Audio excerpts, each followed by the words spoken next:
काही सण असे आहेत की ज्यांना अतिशुभ आणि पवित्र मानले जाते. त्यापैकी एक म्हणजेच अक्षय तृतीय.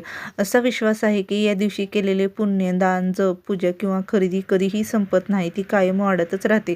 म्हणूनच या दिवशी लोक सोने खरेदी करतात, नवीन कामांना सुरुवात करतात आणि देवी लक्ष्मीची पूजा करतात. पण तुम्हाला माहीत आहे का, अक्षय तृतीय इतकी शुभ का मानली जाते? या दिवसाचे धार्मिक महत्त्व काय आहे? या दिवशी लोक सोने खरेदी का करतात?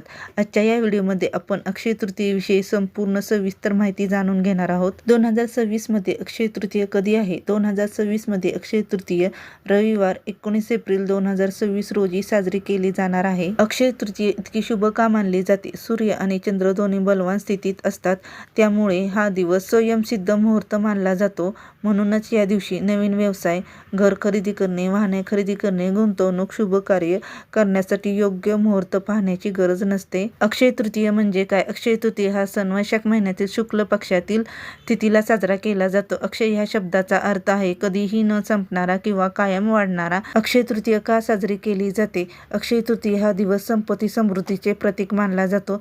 देवी लक्ष्मीची कृपा मिळावी, घरात सुख समृद्धी यावी, नवीन कामाची सुरुवात शुभ व्हावी, केलेले दान आणि पुण्य वाढत राहावे, म्हणूनच या दिवशी पूजा करतात, दान धर्म करतात, नवीन व्यवसायाला सुरू करतात, घर, जमीन किंवा दागिने खरेदी करतात. अक्षय तृतीयाला सोनं का खरेदी करतात? अक्षय तृतीय आणि सोनं खरेदी यांचा खूप जवळचा संबंध आहे.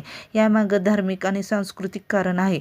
लक्ष्मीचे प्रतीक. सोने हे माता लक्ष्मीचे प्रतीक मानले जाते. या दिवशी सोनं खरेदी केल्याने घरात संपत्ती आणि समृद्धी वाढते असे विश्वास आहे. अक्षय संपत्तीचे प्रतीक. अक्षय तृतीय म्हणजे वाढणारी संपत्ती. या दिवशी सोनं खरेदी केल्यास धन कधीही कमी पडणार नाही असे मानले जाते. अक्षय तृतीय हा असा दिवस आहे की कोणतेही मुहूर्त पाहण्याची गरज नसते. हा दिवस स्वतःहूनच अतिशुभ मानला जातो. अक्षय तृतीयाला काय करावे? भगवान विष्णू आणि माता लक्ष्मीची पूजा, दान धर्म करणे, गरिबांना मदत करणे, जप तप आणि प्रार्थना करणे. या दिवशी केलेले पुण्य. अक्षय म्हणजेच कधीही न संपणारा. अक्षय तृतीय हा फक्त सण नाही, तर संपत्ती, समृद्धी आणि सकारात्मक ऊर्जेचा दिवस आहे.